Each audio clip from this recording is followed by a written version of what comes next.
오늘 우리에게 주신 하나님의 말씀은 사도행전 15장 36절에서 41절과 11장 22절에서 26절 말씀입니다.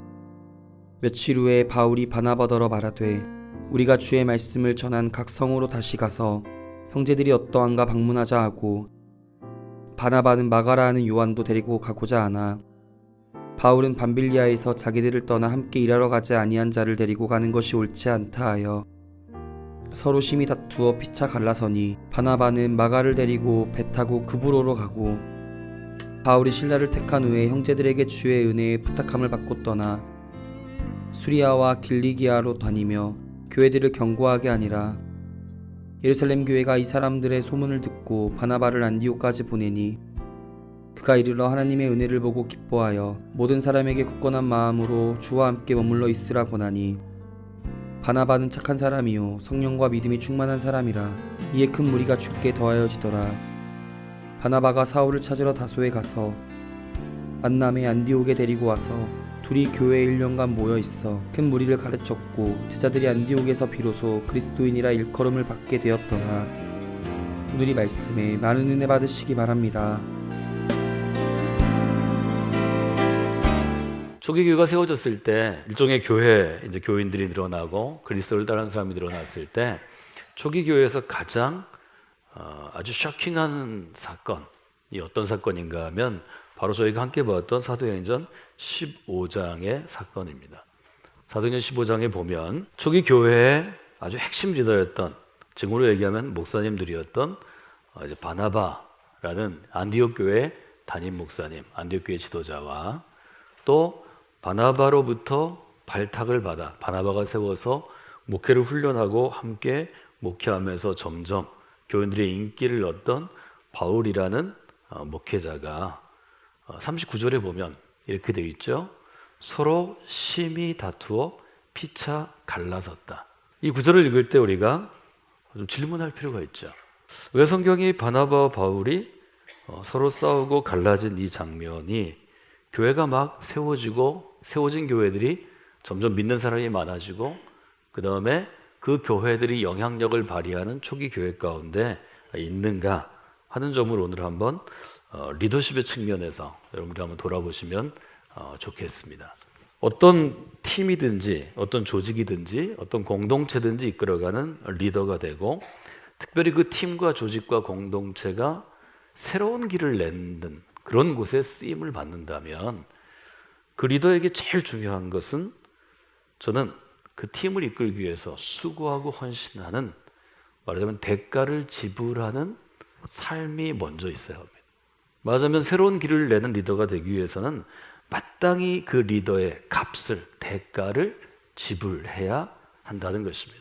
예수님은 이 점을 제자들에게 아주 분명하게 도전하셨습니다. 새로운 길을 내려면 내가 걸어가는 길 혹은 내가 제시하는 길, 좁은 길로 좁은 문으로 가야 한다. 제자들을 향해서 도전하신 것 중에 가장 도전적이죠. 마태복음 7장에 보면 너희들은 좁은 문으로 들어가야 된다. 사람을 멸망과 파멸과 죽음으로 인도하는 문은 입구가 크고 넓고 평탄하게 보여서 사는 사람이 들어간다. 그러나 우리를 생명으로 인도하는 문은, 영원으로 인도하는 문은, 진리 가운데 인도하는 문은 좁고 길은 험해서 찾는 이가 별로 없더라. 아주 분명하게 도전하십니다. 말하자면 땀 흘리지 않고 수고하지 않고 헌신하지 않고 대가 치르지 않고 하나님의 새로운 길을 열 수 있는 길은, 방법은 없는 것입니다. 하나님은 그것을 허락하지 아니하셨습니다. 그럼 어떻게 바울은 예수 그리스도의 십자가의 길을 교회 공동체를 통해서 새로운 길을 내는 사람으로 쓰임받게 되었고 인정받게 되었고 지금 우리에게까지 영향을 미치게 되나요? 바울은 어떤 값을 치루었나요? 바울이 치른 값에 대해서 우리는 바울이 쓴 편지들을 통해서 대부분의 해답을 갖고 있습니다. 우리가 바울의 이름으로 전해져 나오는 바울 1서신, 바울 2서신을 통해서 아주 분명하게 바울이 값을 치른 것을 알죠. 첫 번째, 바울은 이런 값을 치렀죠. 고린도서 11장 21절 이하에 보면 바울은 이런 값을 치릅니다. 나는 편한 삶을 추구하지 않았습니다. 이것이 바울이 고린도 교인들에게 내가 새로운 길을 내는 사람, 즉 예수 그리스도의 사도요, 예수 그리스도의 종으로 노예로 살아가면서 내가 치른 대가라고 신앙을 고백합니다. 이게 간증입니다. 나는 편한 삶을 추구하지 않았습니다. 20세기 중반과 후반 혹은 21세기 우리가 살아가는 이 시대는 어떤 시대인가요? 우리의 문화는 내게 편한 삶이 진리가 되는 시대입니다. 내게 편한 삶이 복이라고 생각합니다. 내게 편한 삶이 공동의 선, 아름다운 것이라고 생각합니다. 이것이 우리 시대의 일종의 메시지죠. 그래서 그 편리를 위해서 누군가 치러야 되는 대가에 대해서는 외면하는 게 또한 우리의 한 모습입니다. 책임지지 않고 짐지지 않고 수고하지 않고 헌신하지 않고 높은 지위를 바라고 고에게 연봉을 꿈꿉니다. 바울의 표현으로 하면 이런 편리함은 하나님의 나라의 새 길을 내는 그리스도에게는 허락하지 않은 길이라는 거죠. 하나님의 나라 가운데 새 길을 내려면 바울이 고백한 것처럼 나는 정신없는 사람같이 말하지만 나는 수고를 더 많이 했습니다. 감옥에도 갔다 왔습니다. 매도 맞았습니다. 여러분 죽을 뻔했습니다. 이 고린도서 11장 23절의 고백입니다.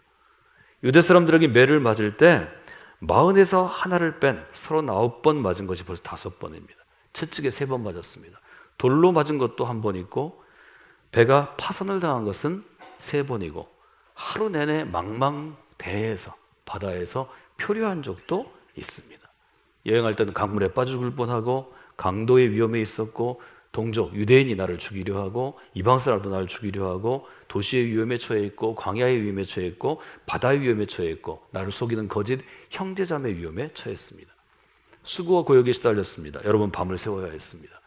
굶어야 했습니다. 목말라야 했습니다. 추위에 떨었습니다. 헐벗었습니다.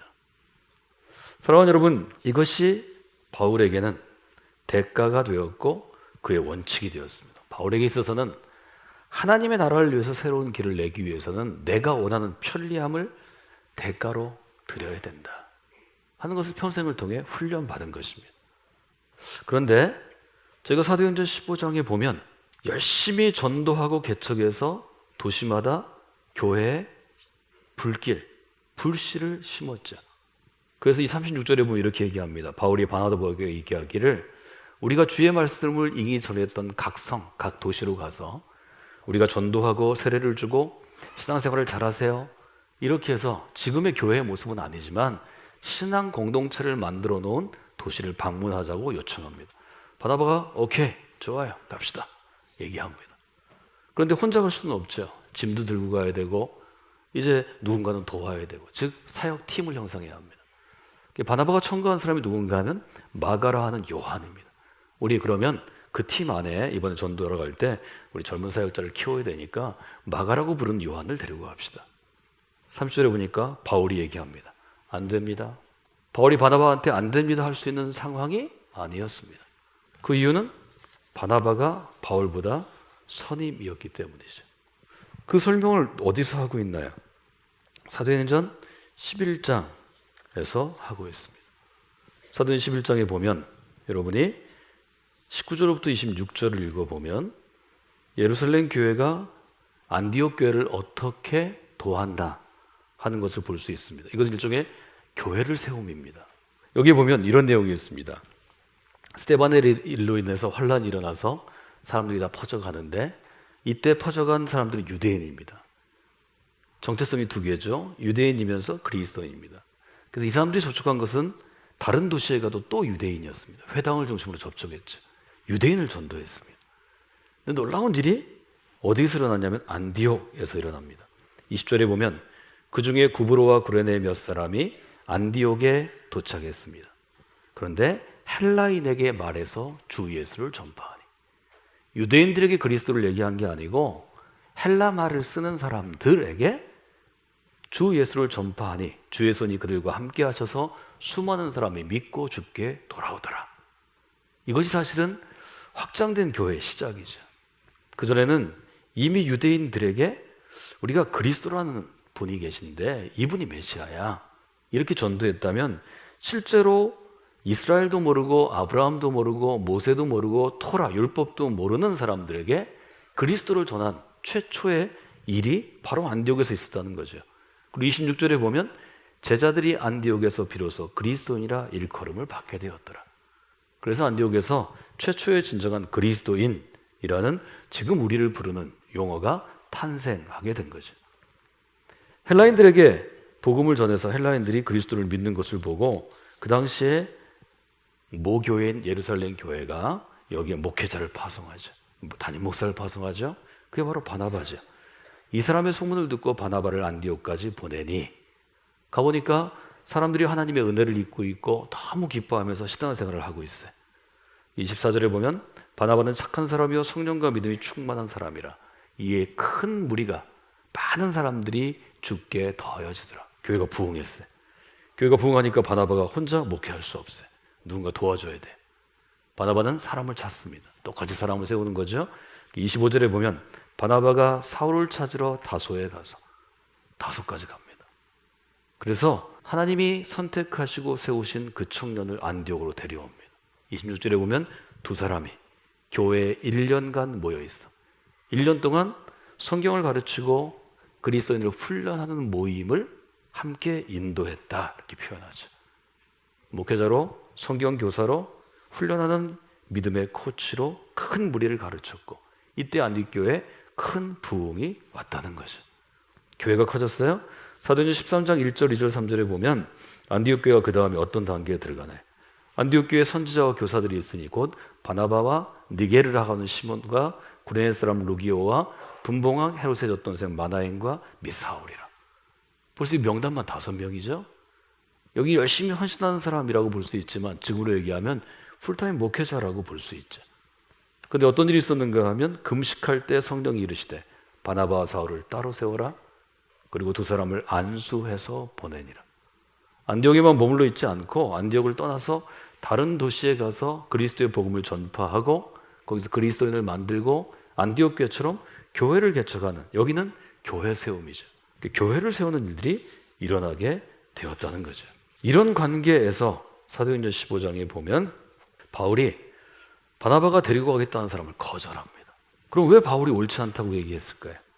바울은 자기의 편리함을 추구하면 목사로 인정하지 않았습니다. 그런 사람은 목회를 하면 안 된다. 이런 원칙이 있던 거죠. 그런데 여기 보면 마가라는 요한이 어떤 일이 있었는가 하면 밤빌리아 지역에서 일하다가 전도하다가 사역하다가 갑자기 없어진다는 거죠.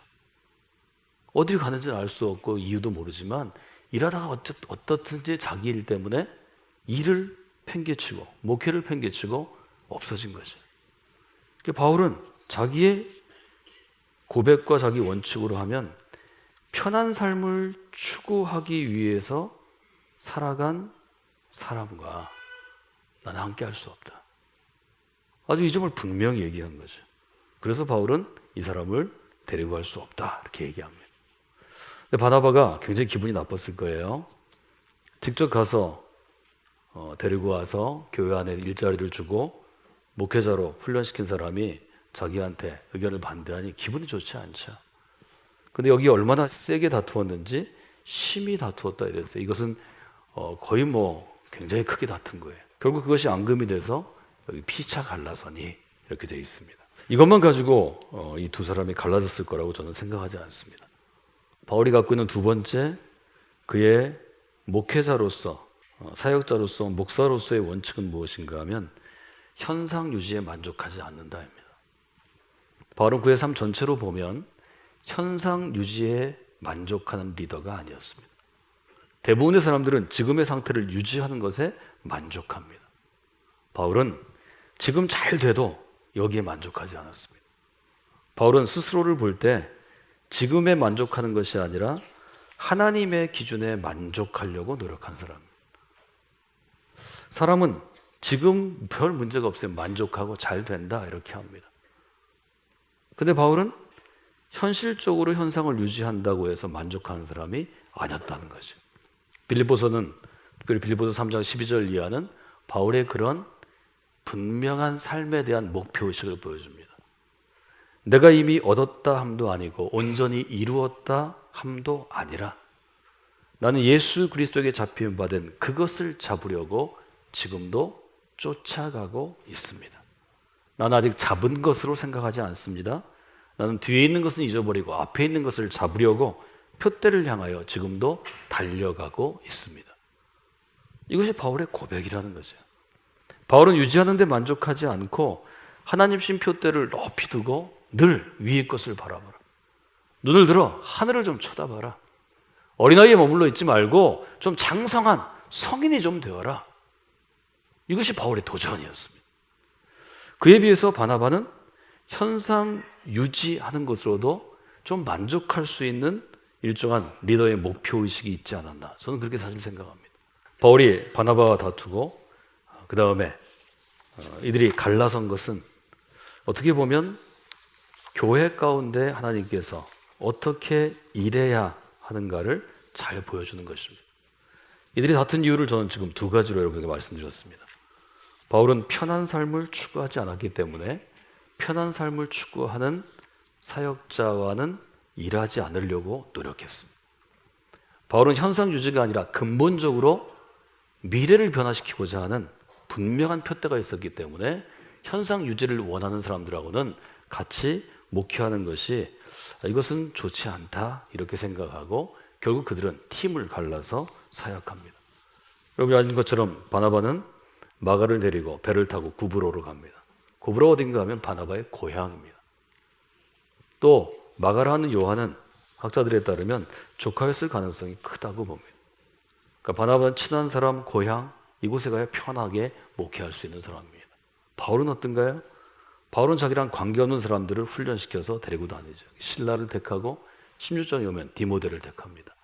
이런 사람들을 택해서 수리아와 길리기아로 다니며 거기 보면 교회들을 견고하게 하더라 이렇게 되어 있습니다. 사랑하는 여러분, 새로운 길을 낼 때는 같이 오랫동안 일한 사람도 하나님의 일을 하기 위한 의견이 다르면 서로 다툴 수 있고 서로 논쟁할 수 있고 서로 헤어질 수 있습니다. 우리는 신앙의 스타일이 다르고 신앙의 전략도 다르고 그것을 실행하는 계획도 다릅니다. 더군다나 새로운 일을 하려면 반드시 부딪히는 사람들이 있습니다. 그 부딪힘을 통해서 우리는 내 의견을 수정하기도 하고 내 의견을 검증받기도 하고 아니 내 의견이 옳다는 것을 깨닫기도 합니다. 그러면 그것은 서로의 인격에 상처를 내는 것이나 이런 것이 아니라면 교회를 견고하게 하는 일이라면 스타일과 방법이 다르면 좀 다른 팀으로 일하셔도 좋습니다. 꼭 같이 일할 필요가 없어요. 그렇기 때문에 다른 사람과 함께 일할 때는 이것이 어떤 기준에 세워지는가, 어떤 표대를 가지고 이것이 교회를 견고하게 하는 일인가, 인격적인 결함과 나의 욕심과 편안을 위한 것이 아니라면 이런 부분들을 좀 보고 일정한 갈등과 혼란을 받아들이는 것이 좋은 리더입니다. 저는 여러분이 그 점을 좀 얘기하고 싶습니다. 첫 번째는 내가 하나님의 일을 할 때는 일정한 다툼과 비난과 갈등이 나에게도 있다는 것입니다. 이걸 부정하지 마십시오. 나는 좋은 사람이니까, 나는 여유가 있는 사람이니까, 나는 모든 걸 받아들일 수 있으니까 모두가 행복해야 돼. 이런 일은 없습니다. 모두가 행복하려면 일을 못합니다. 이것은 비행기 조종사가 같다고 맥스웰은 조언하죠. 예를 들면 우리가 인천공항에 내려야 돼서 3시에 내려야 되는데 조종사는 3시까지 조정에 갈 수 있습니다. 그런데 못 내리는 일이 있죠. 안개가 너무 깊게 껴 있거나 바람이 너무 세게 불거나 눈이 많이 왔거나 이러면 조종사가 그 공항에 가도록 그 공항 위에 와도 다시 돌아서 청주까지 와야 됩니다. 즉 기상 상태는 조종사가 조절할 수 없는 것입니다. 새로운 길을 낼 때도 똑같은 일이 일어납니다. 우리가 정말 하나님의 사역을 잘해서 목적지까지 가도 내가 조절할 수 없는 기상 상태가 되면 다시 돌아와야 됩니다. 이것 때문에 갈등과 서로 다른 의견들이 있을 수 있습니다. 원치 않지만 이런 갈등과 혼란을 리더는 짐으로 져야 합니다. 여러분이 이것들을 수용하실 수 있는 분이 되시면 좋겠습니다. 첫 번째는 수용하라 이고요. 두 번째는 쓰러지지 말라는 것입니다. 이런 갈등과 혼란이 있을 때 누가 마음이 좋겠어요? 아마 바나바도 바울도 굉장히 고통스러웠는데 평생을 고통스러웠을 것이라고 저는 생각합니다. 둘이 좀 더 연합해서 사역을 잘하면 되는데 이미 바나바는 바나바의 사역이 있고 바울은 새로 시작했지만 바나바의 사역보다 더 커졌어요. 같이 할 수가 없어요. 이것은 갈라지는 것이 하나님의 사역에도 유익한 것입니다. 중요한 것은 이런 일 때문에 쓰러지지 않는 것입니다. 사람과 다툼이 있고 갈등이 있고 어려움이 있으면 누구나 마음에 상처가 생깁니다. 내가 지금 잘하는 건가? 이런 의문도 들어옵니다. 그러나 새로운 길을 내는 사람이 이 상처 때문에 그 일을 중단하면 그 일은 없어지는 것입니다. 교회를 견고하게 하는 일이 우리에게는 첫 번째 우리가 존재하는 이유가 돼야 합니다. 저는 세 가지로 오늘 좀 마무리하기를 원합니다. 우리가 늘 갖고 있는 일종의 환상이 있죠. 꿈이 있죠. 나는 예수 믿는 사람이고 그것도 그리스도를 잘 믿는 사람이고 하나님의 나라를 위해 교회를 섬기는 사람이니까 내 주변에 있는 모든 사람과 끝까지 좋은 관계를 맺기를 원한다. 저는 오늘 이것을 대가로 치르시기 바랍니다. 여러분이 새로운 길을 내려면, 하나님의 일 가운데 새로운 일을 시작하려면 지금까지 관계만 좋았지 신앙의 원칙이 다르고 신앙의 표대가 다른 사람과는 서로 하나님의 일을 달리하면 좋습니다. 하나님의 일은 다양한 거예요. 대상도 다르고 지역도 다르고 다 다르게 할 수 있어요. 여러분 이 점을 잘 생각하시면 좋겠습니다. 두 번째, 우리가 아무리 믿음이 성숙한 사람이 돼도 새로운 길을 낼 때는 새로운 사람을 뽑아야 하는 팀 빌딩이 하는 만남이 있고 또 이 사람을 훈련해서 이 사람이 더 좋은 사역자가 되면 갈등이 생기고 다툼도 생길 수 있고 결별하는 일도 반드시 있습니다. 새로운 길 위해서는 이것들을 두려워하면 일하지 못합니다. 저는 이런 일들을 겪고 견디어내는 것이 새로운 길을 내는 바울 같은 리더에게 하나님이 주신 짐이라고 생각합니다. 만나게 되고 갈등이 있고 결별이 있습니다. 하나님은 이런 과정을 통해서 새로운 길을 찾게 하시고 새로운 사람을 세우시고 새로운 일을 이루시는 것입니다. 이것이 교회의 역사입니다. 이런 점을 여러분이 마음 가운데 두시고 하나님께서 여러분을 통해 새로운 일을 내기를 원하실 때 이것들을 잘 분별하시고 이것들을 잘 받아들이시고 이것들을 잘 견디어내셔서 믿음으로 새로운 길을 내시는 그런 귀한 하나님의 사람들이 되시기를 주님의 이름으로 부탁을 드립니다.